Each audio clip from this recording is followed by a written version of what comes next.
भूतिया हवेली का रहस्य। गांव के किनारे एक पुरानी हवेली थी जिसे लोग भूतिया हवेली कहते थे। कहते हैं वहां रात में अजीब अजीब आवाजें आती थी और जिसने भी वहां जाने की कोशिश की वह वापस नहीं लौटा। लोग डर के मारे हवेली के आसपास भी नहीं भटकते थे। लेकिन विक्रम को इन कहानियों पर यकीन नहीं था। विक्रम एक पत्रकार था जिसे रहस्यमयी कहानियों में गहरी दिलचस्पी थी।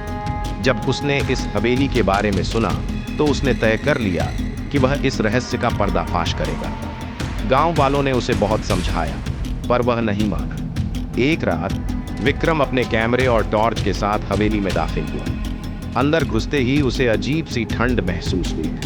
हवेली की दीवारों पर धूल की मोटी परत जमी थी और कोनों में मकड़ियों के जाले लटक रहे थे। जैसे ही वह आगे बढ़ा एक दरवाजा अपने आप खुल गया।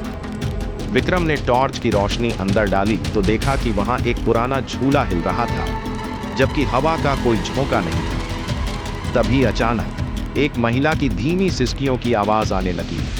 विक्रम के रोंगटे खड़े हो गए। उसने धीरे धीरे चलते हुए आवाज के स्रोत को ढूंढने की कोशिश की। तभी अचानक किसी ने उसके कंधे पर हाथ रखा। वह घबराकर पीछे मुड़ा लेकिन वहां कोई नहीं था।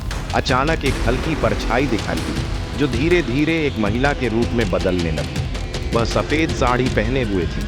उसकी आंखों में दर्द झलक रहा था। उसने कांपती आवाज में कहा, मुझे इंसाफ चाहिए। विक्रम हिम्मत जुटाकर बोला, तुम कौन हो? भूतनी ने बताया कि उसका नाम राधा था। सालों पहले इस हवेली में उसकी शादी हुई थी लेकिन लालच में आकर उसके पति ने उसे मार डाला और उसकी मौत को आत्महत्या बता दिया। तब से उसकी आत्मा इस हवेली में भटक रही थी। विक्रम ने तय कर लिया कि वह राधा को न्याय दिलाएगा। अगले दिन उसने गांव के बुजुर्गों से बात की और पुराने दस्तावेज खंगाले। उसे पता चला कि हवेली के मालिक को कभी गिरफ्तार नहीं किया गया था और यह मामला धीरे धीरे दबा दिया गया था। विक्रम ने सबूत इकट्ठा करके पुलिस तक पहुंचाया। जब पुलिस ने हवेली की खुदाई करवाई तो उन्हें राधा के कंकाल मिले। डीएनए टेस्ट से साबित हुआ कि यह हत्या थी।